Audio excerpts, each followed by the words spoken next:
that since it's 65% of Pakistan, these two provinces, there would be a national election. And the idea for national election is because our economy has gone into a tailspin. Pakistan is facing the worst economic crisis in its history. Pakistan's former Prime Minister Imran Khan has called off a planned election rally after his supporters were arrested for defying a ban on public gatherings. There were confrontations with police officers ahead of Khan's planned election rally in Lahore. Just hours before the event, authorities imposed a ban on all demonstrations for a week. Well, joining me live from Lahore is former Prime Minister Imran Khan. Sir, thank you very much for joining the program. First of all, your reaction to the government deciding to ban rallies just as your supporters were taking to the streets. Well, just to give you the background, the Supreme Court asked the President of Pakistan to fix an election date. That date is fixed for the 30th of April, which means 50 days left. So my party decided to do open our election campaign by a rally in Lahore today. The police had given us permission. They had approved the route of the rally. And suddenly this morning, the permission was taken away, but not just taken away. We had these heavy contingents of police, and these people coming to attend a peaceful rally were hit with tear gas shells, water cannon with some chemical in it, which people are still recovering from. And then police just charging these protesters, breaking their cars, and so many people got injured. But one, Bilal, this guy was killed in police custody. How do you interpret what you're describing as this government back and forth on the rules about holding a rally? Well, the issue is that the government, all the 12 parties sitting in government and their backers, they're petrified of elections. Because so far, in the last 8 months, out of the 37 by-elections, my party has won 30 out of them. So they're petrified of general elections. They did not want the general elections. We went into the Supreme Court, and the Supreme Court then decided to hold elections, and this date of 30th April was announced by the President.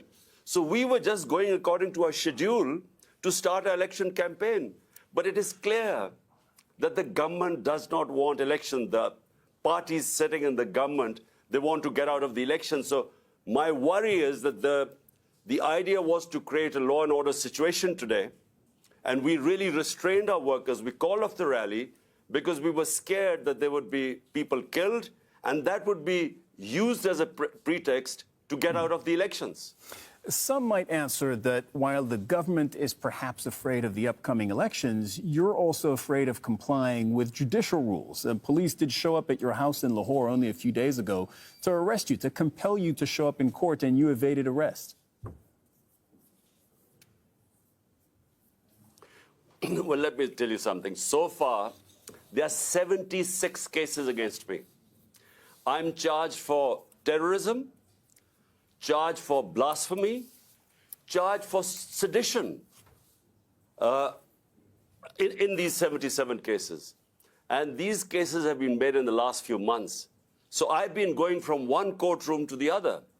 What happened was when I was shot, this assassination attempt on me, for 4 months, my leg wasn't, I had 3 bullets in my leg, so I couldn't go out of my house. So that's when they started, the cases mounted. They wanted to me appear in courts. And so it's just a question of how do you deal with 77 cases? I mean, how many court appearances do you make? So it is just one other way of getting me out of the way to contest the elections.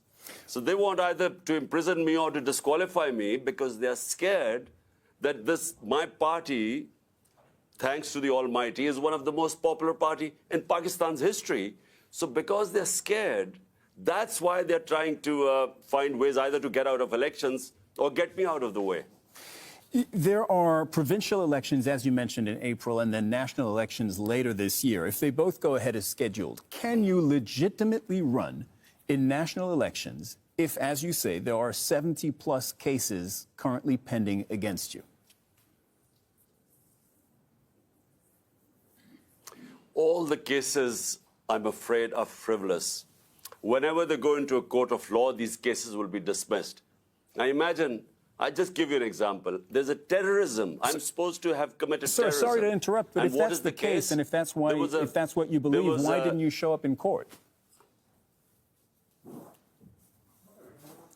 Because I couldn't show up in court. There were reasons why I was injured. So for a lot of time, for 4 months, I was house-ridden. I couldn't really, my leg wasn't, the doctors would not allow me to travel. And they knew it. But before that, I was attending all court cases. But it's only since I was shot, that's when I didn't attend courts. And since then, I have again. But look, it's physically not possible to attend so many court cases. So my lawyers are trying to sort of work out a schedule. The second problem is security. My life is under threat because the people who try to assassinate me are in power. And so we've asked from the courts, we want protection. The court must give me protection before I can appear in courts. Because, I repeat, the people who I have nominated in my assassination attempt are sitting in power.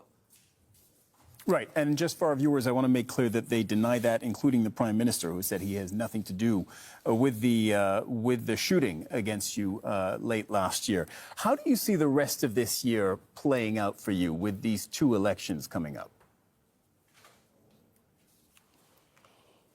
Well, you know, the biggest concern right now for my political party is to protect me because there's a serious threat to my life. And the reason is, I repeat, that these people sitting in power are petrified of losing the elections, which they will, which is why they don't want elections. So the question is, how do I campaign and yet have a secure enough environment? Question is, how do I go to these courts? I made 3 court appearances, and unfortunately, there was just no protection there. That's why we've approached the court and said, look, there must be some police protection. But problem is, the people who are supposed to protect me are the ones who are trying to kill me. But what's your plan for this year? Is it win elections and then ride it back into office and into power in Islamabad? Well, the elections, national elections, are scheduled for October. But because we were in power in 2 of the 4 provinces, we dissolved our assemblies here. And so to hold elections, so the Supreme Court then asked the president to give a date, which is 30th April. And on 30th April, we hope to contest in these 2 provincial assemblies, which we were already in power. And what we were hoping was that since it's 65% of Pakistan, these 2 provinces, there would be a national election. And the idea for national election is because our economy has gone into a tailspin. Pakistan is facing the worst economic crisis in its history. So the idea was to hold elections, which would then bring political stability and which would then bring economic stability. So this is really why we went for elections in our 2 provinces.